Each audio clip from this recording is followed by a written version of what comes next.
शहर संग्राम में आज हम बात करेंगे मध्य प्रदेश के भिंड जिले की गोहद नगर पालिका की। यहाँ पर मौजूदा वक्त में अगर देखा जाए तो बीजेपी का शासन था, लेकिन अब फिर से जो आरक्षण हुआ है तो एससी महिला के लिए सीट आरक्षित कर दी गई है। उसके बाद कांग्रेस, बीजेपी और आम आदमी पार्टी के पास कई सारे मुद्दे हैं जिसको लेकर वो चुनावी मैदान में जाने वाली है। लेकिन इस बार देखने वाली बात ये होगी कि कौन सा मुद्दा हावी पड़ता है जिसके चलते इस बार लोग वोट डालने निकलेंगे। तो हमारे साथ में बीजेपी, कांग्रेस, आम आदमी पार्टी, सोशल एक्टिविस्ट और सीपीएम से भी हैं लोग। उनसे जानने की कोशिश करते हैं कि इस बार सबसे पहले आपसे सवाल, क्योंकि बीजेपी इस सीट पे पहले से काबिज रही है, तो कांग्रेस इस बार किन मुद्दों के साथ में आगे बढ़ने वाली है? 2014 में बीजेपी पार्टी ने अपने घोषणा पत्र में वादा किया था कि हम 3 मंजिल तक पानी पहुंचाएंगे। आज गर्मी शुरुआत भी नहीं हुई है ढंग से, उसके बाद भी गोहद की जनता पानी के लिए त्राही त्राही मची हुई है। ये यहाँ पे 30 साल रहे, लगभग बीजेपी के लोग रहे, बाकी अन्य दलों के भी लोग रहे, लेकिन गोहद की पेयजल समस्या को अभी तक हल नहीं कर पाए हैं। कौन से मुद्दे और कौन से मुद्दे हैं जो इस बार चुनावी में रह सकते हैं?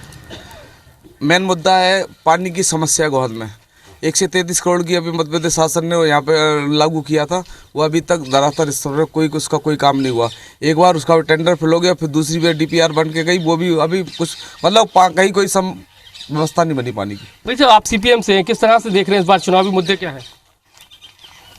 नगर पालिका प्राथमिक काम है पानी वाला, पानी का संकट है यहाँ। और अपने सामने अभी जो विकल्प है वो है बांध में किसानों की ज़मीन डूबी, अगर उनको मुआवजा दे दिया जाए और बांध को अधिकृत कर लिया जाए और ये पूरा भरा रहे तो जल स्तर भी बढ़ सकता है और जो व्यवस्था बनी हुई है वो बरकरार रह सकती है। इस बार आम आदमी जो निकलेगा पानी के मुद्दे पर वोट डालने निकलेगा? बिल्कुल 100% निकलेगा। भैया एक सवाल था साहू भाई का, 133 करोड़ योजना वाली, 133 करोड़ का टेंडर हुआ है, उसकी रेटें भी आई थी। मध्य प्रदेश शासन ने उसको भी किसी कारण से टेक्निकल डिफॉल्ट इसलिए कैंसिल कर दिया। दूसरा, पानी बंदा में अभी 28 दिसंबर तक था, क्यों खाली करेगा? कैंसिल नहीं हुआ उसको, हो गया नहीं कैंसिल हुआ है। 28 दिसंबर को बांध को क्यों खाली किया गया? अब तो हमने तो जो गलती की, बीजेपी ने 100% गलती की। आप लोग काबिज कुर्सी पे हो, 28 दिसंबर को क्या आपने रोका? एरिगेशन वालों को रोका क्या आपने? आज तक किसी एरिगेशन वाले को पत्र लिखा क्या? सड़कों पर हम देख रहे हैं कि गड्ढे पड़े हुए हैं, पूरा रोड खुदा पड़ा हुआ है। हालात किस कदर बिगड़े हुए हैं? हालात तो क्या है कि भाई साहब यहाँ कोई अभी शासन में यानी कि अधिकारी हैं, अभी उस पर कोई प्रशासक तो है ही नहीं है, तो अधिकारी की चल रही है, अधिकारी अपने हिसाब से मनमानी कर रहे हैं और काम नहीं हो पा रहा है। लेकिन 1.5 साल का वक्त हुआ ना, उससे पहले तो बीजेपी का शासन था, कांग्रेस। हाँ, जब से फोर लाइन अपनी गौ चौराहे से हमारे गोलंबर तक बिल्कुल शानदार रोड है। हमारे यहाँ बीजेपी कार्यालय कार्य उसमें हुआ है पूरा। जब से 1.5 साल से ये विधायक हमारा हारा है चुनाव, गवर्नमेंट गई है यहाँ से, तब से ये दिक्कत होने लगी है ना। हालात उससे बिगड़े क्या? ये सीट चली गई कांग्रेस के पास में। देखिए, कांग्रेस की सीट जाने से ये चूक प्रतिनिधि, यहाँ जो पानी की मुख्य समस्या है, पानी की समस्या के लिए बीजेपी सरकार ने प्रॉपर चैनल पे, पिलुआ डैम अभी खाली है, वो पानी भरा जा रहा है और जैसे ही पिलुआ डैम में पानी कल परसों तक भर जाएगा तो उसका सुचारू रूप से संचार गोहद के लिए किया जाएगा। ये प्रॉपर हर साल व्यवस्था होती है। चूँकि इस साल गर्मी का माहौल पहले आ गया है, होली से पहले, इसलिए समय लग रहा है। यदि यही बात अप्रैल के बाद होती गर्मी माहौल में तो पानी पहले आ जाता। तो क्या पानी के अलावा और क्या मुद्दे हो सकते हैं? केवल पानी का ही मुद्दा सबसे ज़्यादा है गोहद के अंदर। आपके विधायक तो के चलते तो ये देख रहे हैं कि विकास नहीं हो रहा है, कह रहे हैं ये हालात उनकी वजह से डेवलप हो रहे हैं। नहीं, बीजेपी पार्टी है वो पानी के ऊपर शुरू से यहाँ राजनीति करती आई। यहाँ ज़्यादातर मैंने बताया कि बीजेपी के लोग रहे हैं, टेंडर भरते हैं वही टैंकरों के, वही इसका फ़ायदा लेते हैं। बीजेपी ने, अभी मैंने बताया था, घोषणा पत्र में वादा किया था 3 मंजिल का, जो कभी पूरा नहीं हुआ आज तक। और वाचनालय बनाने की कही थी, बीजेपी के लोगों ने बनाया, वो अभी तक बंद पड़ा है। सौंदर्यीकरण की बात कही थी कि बंदा पे सौंदर्यीकरण होगा, वो आज तक नहीं हुआ। आप जाके देखिए, ऐसे तमाम मुद्दे बीजेपी अपने घोषणा पत्र में करे, कुछ भी उन्होंने यहाँ पूरा नहीं किया आज तक। तो ये तो पानी की बात हो गई, और मुद्दे क्या है अगर देखा जाए तो? कहाँ नजर आता है आपका गोहद? गोहद में, ये गोहद भिंड जिले में जो कि सबसे अच्छी और धनाढ़ तहसीलों में गिनी जाती थी, इस गोहद में पिछले 25 वर्षों में व्यापार व्यवसाय ठप हो गया। व्यापारी यहाँ से पलायन कर गया। शिक्षा की स्थिति इतनी गंदी है कि यहाँ अच्छे विद्यालय बंद हो गए, रोजगार के व्यवसाय खत्म हो गए। नज़दीकी मालनपुर औद्योगिक इकाई में स्थानीय व्यक्ति को रोजगार नहीं मिलता। आप युवा हैं, कैसे देखते हैं जिस गौहद को अपने कैसे देखते हो? जिस प्रकार गौहद में कांग्रेस पार्टी के राजनेता पेट्रोल के दामों को लेकर सड़कों पर निकलते हैं अपनी अपनी गाड़ी में धक्का देकर, क्या वो विधायक होकर पानी के लिए नहीं निकल सकते या उनको नहीं निकलना चाहिए? मैं पूछना चाहता हूं कांग्रेस पार्टी के लोगों से।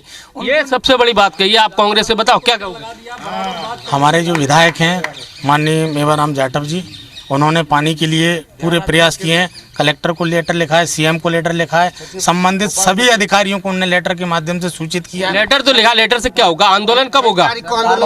और 12 तारीख से आंदोलन शुरू हो रहा है जल सत्याग्रह का, जो हमारे कांग्रेस के लीडर हैं देवाशीष जरारिया जी, वो कर रहे हैं। तो आप समझ, और भी लोग हैं, क्या कहेंगे आप? और भी मुद्दे, आप युवा हैं, कैसे देख रहे हैं आप अपने गौहद को? कहाँ नजर आ रहा है आपका गौहद? अभी तक कोई गोद में समस्या नहीं थी पानी की। अभी जी 1.5 साल से जब से विधायक कांग्रेस का बना है तब से ये ज़्यादा मुद्दा हुआ है पानी का। अभी तक बहुत आराम से पानी पर्याप्त। उनकी क्या गलती रही? उनकी क्या गलती रही 1.5 साल में पानी को लेकर? पूरा डैम खाली करवा दिया। अभी तक डैम भरा रहता था। हमारे माननीय विधायक लाल सिंह जी थे जब तक डैम पूरा भरा था और पूरे गोद पानी पी। जब सवाल ये उठ रहा है कि कह रहे हैं कि कब्जा है, कब्जा हो गया, आपको पता है? आदरणीय ये है कि बैंक जो डैम है, डैम ये प्राचीन समय से बना हुआ है, अंग्रेजों की जब शासन था तब से बना हुआ है। उसमें जो पानी बह के आता है तो इसके नीचे सीमांत पहले बालू मिट्टी जमी है, बालू मिट्टी जमी है तो उसका सीमांत जो मिट्टी का निकास होना है, इसके लिए जनप्रतिनिधि की बात के रूप में यहाँ स्टैंडिंग है। सही बात यही है, मतलब पहले बंदा की खुदाई होना चाहिए, गहरीकरण का काम होना, गहरीकरण होगा तो सब कुछ हो जाएगा, तब सब व्यवस्था बन जाएगी। अपने मंत्री जी थे पहले व्यवस्था करते थे पूरी यहाँ पे। तो क्या लगता है कि क्या होगा ये कांग्रेस के विधायक आने से ये सब चीजें निर्मित हो गई? मैं आपको बताना चाहूँगा, विकास की बात हो रही थी कि क्या किया बीजेपी ने विकास। गोहद का किला यूनेस्को में आया, इसका सौंदर्यीकरण हुआ, इसका इसमें जो डैमेज था किला उसको सुधारा गया। और आपको मैं बताऊं नॉलेज के लिए, अभी मेरे कांग्रेसी मित्रों को पता नहीं है, 135 करोड़ की यो गोहद की जलावर्धन योजना जो पहले पिलुआ डैम से थी उसको मैं थोड़ा संशोधन करके उसको कोतवाल डैम से किया गया, जो रिजर्वायर है उसमें से उसको सुरक्षित किया गया है। और उसका मैं आपको बताना चाहूँगा, कल ही मेरी MPRCD के अधिकारी मुरैना से बात हुई है और उन्होंने बताया 135 करोड़ का जो टेंडर है जयपुर की एक कंपनी को मिला है, उसका वर्क ऑर्डर भी जारी हो गया है। देखिए सवाल तो यही उठ रहा है ना, पानी एक समस्या हो गई, सबसे बड़ी समस्या हो गई। इसके बाद शहर के हम देखें सड़कों पर चलना मुश्किल है, डंपर इतना चल रहे, रोडों को खराब कर दिया। आखिर कब रोडों का सुधार होगा? नगर पालिका की भी तो कुछ जिम्मेदारी है, अध्यक्ष आपका था।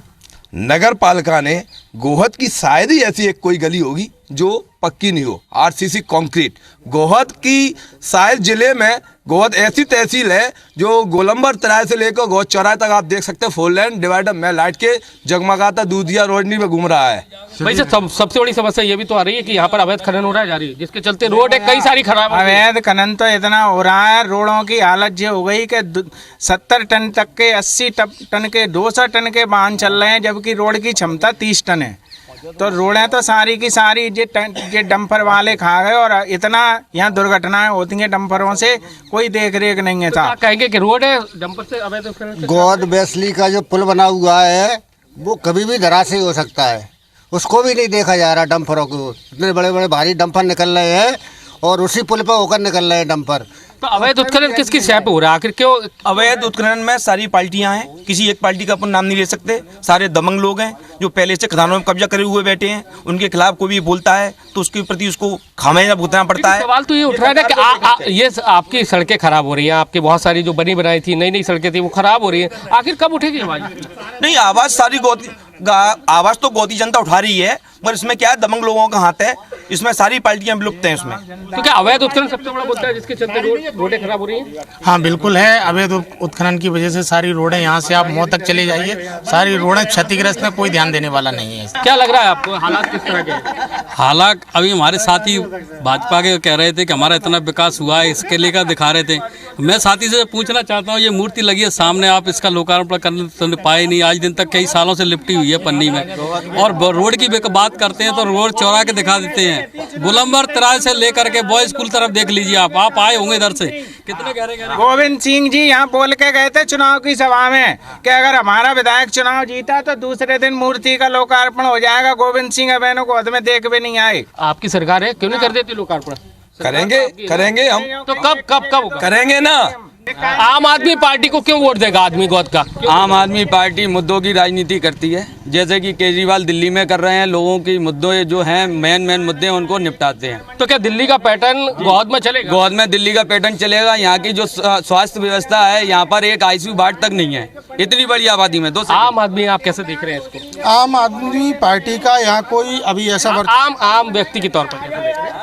आम व्यक्ति के तौर पर क्या देखना चाहें की बात कर रहे हैं? गोहद की बात कर रहे हैं। गोहद में पेयजल संकट को लेके मैं आपको एक नई चीज बताना चाह रहा था थोड़ा सा। वर्ष 2017 में एक प्रदेश स्तर पर नगरीय प्रशासन की मीटिंग हुई थी और उस मीटिंग में नगरीय प्रशासन को जल संसाधन ने एक पत्र लिखा था कि जिस तरह मालनपुर औद्योगिक इकाइयों को AKVN पाइपलाइन डाल के पानी लेता है, उसी तरह से गौर नगर की 1 लाख आबादी को पानी देने के लिए नगरपालिका पाइपलाइन डाल के पानी ले। लेकिन उस कार्रवाई पर आज तक नगरपालिका ने कोई कार्रवाई क्यों नहीं की? तो आप देख सकते हैं कांग्रेस, बीजेपी, आम आदमी पार्टी के अलग अलग मुद्दे हैं, उसी को लेकर वो चुनावी मैदान में जाने वाले हैं। तो ऐसे में देखना होगा कि इस बार नगरपालिका में कौन सत्ता की कुर्सी पर काबिज होता है। कैमरामैन नंदन के साथ नासिर गौरी, IBC 24।